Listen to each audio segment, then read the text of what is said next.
Hello everyone and welcome back. This morning in St. Petersburg, Russia, Vladimir Putin has spoken to multiple news agencies and he's made some very clear remarks about the conflict in Ukraine, the war with the West, and obviously a possible confrontation with Russia, but not before mentioning the risk of nuclear war. So we're going to look at some quotes. The article that we have in question here today comes from Reuters, but without any further ado, let's just hop right in because it's not necessarily a long one, but I have a lot to say about it. So, Putin says Russia could deploy missiles in striking distance of the West. When I think this is nothing new to us, is nothing new to anybody, it's just a natural consequence of what we are doing and how we are escalating the war. And more specifically, to allowing Ukraine to use our long-range missiles to hit territory inside of Russia. So why wouldn't they do the exact same thing, as in position their missiles in striking distance from the West? But more specifically, really, from Eastern Europe. St. Petersburg, Russia, June 5th, Reuters. Russian President Vladimir Putin said on Wednesday he could deploy conventional missiles within striking distance of the United States and its European allies if they allowed Ukraine to strike deeper into Russia with long-range Western weapons. Again, nothing really to say about this. Again, it's just a natural consequence. I've talked about this in my previous videos. It's action, reaction. Moving on.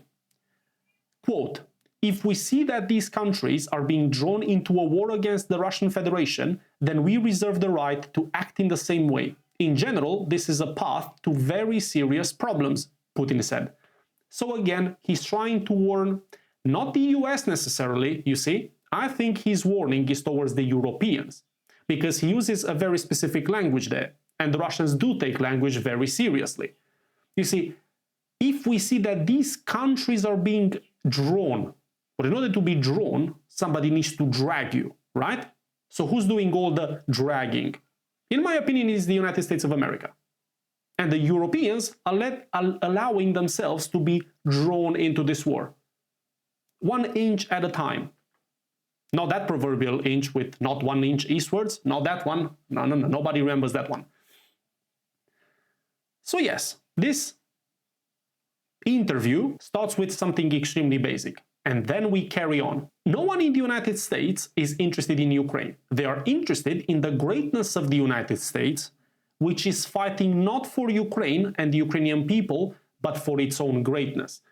This should be a quote for the ages. This quote belongs and will probably belong in the history books, because there's so much truth in that sentence, it's absolutely insane.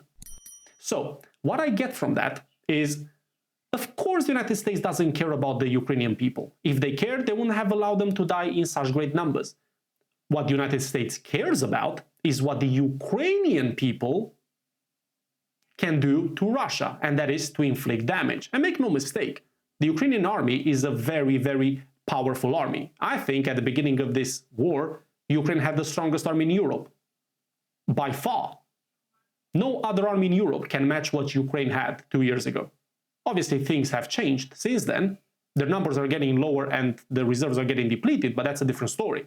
In terms of preparation, bravery, combat excellence, Ukraine army is a formidable army.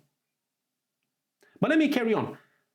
What we thought is that the Ukrainian army on the battlefield, combined with the economic war which we waged on Russia, the 26,000 sanctions, will be enough to drive Putin out of office and then leave Russia open to be plundered by us, by the West. That was our terrible miscalculation. The only thing we got right is that the Ukrainian force has a great ability to inflict damage on the Russians.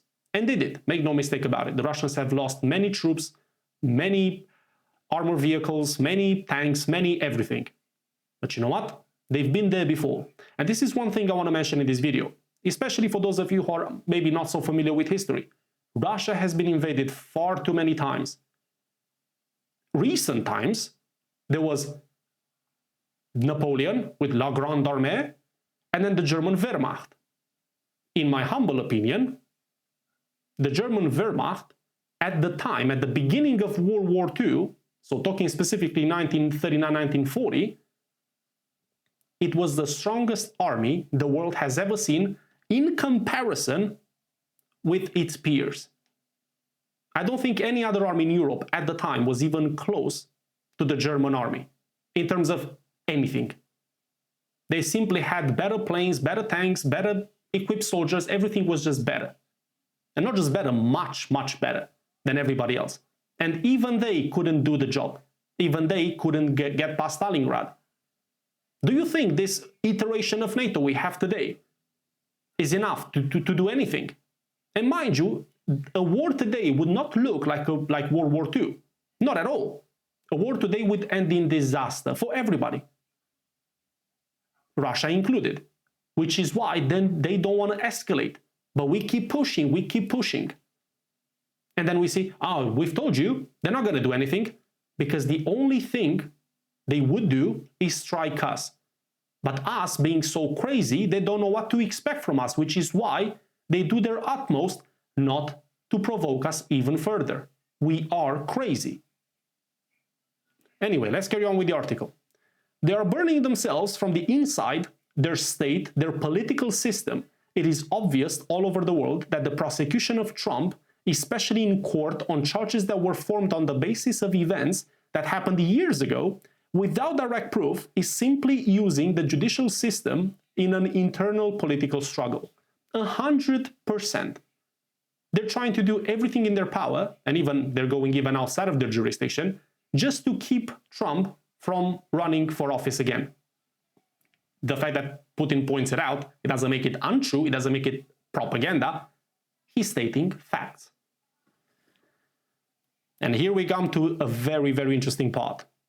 More than 2 years into the deadliest land war in Europe since World War II, Putin is increasingly talking of the risk of a global conflict as the West grapples with what to do about the advance of Russian troops in Ukraine. So somehow we're making Putin to be the bad guy for talking about a possible war, where we are the ones who keep pushing it and pushing it and pushing it and crossing our own red lines. But somehow we word it, well, not we, Reuters words it in such a way that it comes out as Putin has a rhetoric. And now we have a quote. For some reason, the West believes that Russia will never use it. He's talking about the nuclear arsenal. Putin said, when asked by Reuters about the risk of nuclear escalation over Ukraine during more than 3 hours of questioning. And now it's a quote. We have a nuclear doctrine. Look at what it says. If someone's actions threaten our sovereignty and territorial integrity, we consider it possible for us to use all means at our disposal. This should not be taken lightly, superficially. Of course it should not. But we continue to do it, to take it the same way. Because we think we're invincible. You see, it's been so long, at least 30 years, since we haven't seen any opponent on the face of the earth that we looked at and thought, yeah, do you know what? That's a pure adversary. No, we fought the Afghans, we fought the Libyans, the Syrians, do you know what I mean? Those people did not have any naval forces, air forces. They didn't even have tanks, for God's sake. But you know what? We were so mighty. And even then, we could barely carry out the task. The West hasn't won any of those wars. Wake up, people. Ay, ay, ay. Right. And then he was asked about a NATO attack. Both Putin and Biden have said that a direct conflict between Russia, the world's biggest nuclear power, and US-led NATO would be a step towards World War III. And now we have a quote from Vladimir Putin.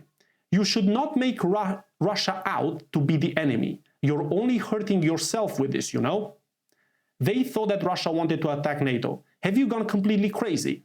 That is as thick as this table. Who came up with this? It's just complete nonsense, you know. Total rubbish.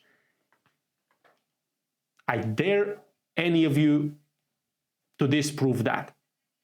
I mean, the fact that we are making Russia out to be the enemy, and not just politically, but through social media, through mass media, we're teaching, indoctrinating our own populations everywhere in Europe, the United States, and everywhere else where democracy has been installed by the United States, to hate Russians. We teach them Russophobia. Because that's the easiest way to get us, well, not us, the US, the war with Russia, that the neocons want so bad.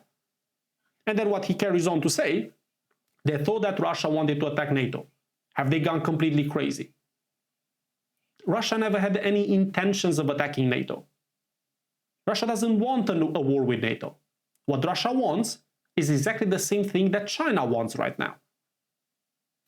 To make money, to improve their economies. In order to improve your economy, you need stability. No economy thrives in unstable times. No economy. Not the American one, not the Russian one, not the Chinese one, not the German one. You need stability, you need predictability. No one wants a war but the neocons in the United States, in the Biden administration, and even beyond Biden administration. I think it's far, far bigger than the Biden administration. In fact, I'll say this. It doesn't matter who gets to be the president in November's elections. The majority of the neocons will still carry on under whichever administration. It doesn't matter. The swamp is that deep. And then when he says, this is as thick as this table, he's right. But that also makes me think of so many of the people that I know, people that I see online, who keep parroting the same thing. Oh, Russia's all bad. Russians will do this. Russia wants to attack NATO. Russia wants to do this. How do you come up with those ideas? What indications do you have that Russia wants to attack anybody? We all know why the conflict in Ukraine started. We all know why the Russian tanks crossed the border. And it has nothing to do with us and everything to do with Ukraine backed by the United States. And as some fools that we are, the Europeans, we decided to go along with it. But at no point it was about us. It wasn't. It's still not. It only becomes about us if we're stupid enough to do something that we can't come back from. If you take that one step, that's one step too far, then it will be about us, and not in a good way. I think it's worth paying attention to what this man says. He's not a man of many words. He doesn't like to speak much. He doesn't like the sound of his own voice. But when he speaks, it's better to listen to him. He's not in the game of bluffing. He means what he says, and he says what it means. It's that simple. But anyway, thank you very much for joining me tonight. I'll see you in the next video. If you have any thoughts, any feedback, any questions, just please drop a comment. And if you got any value from the video, hit the like button and subscribe for more. Have a nice evening. Bye-bye.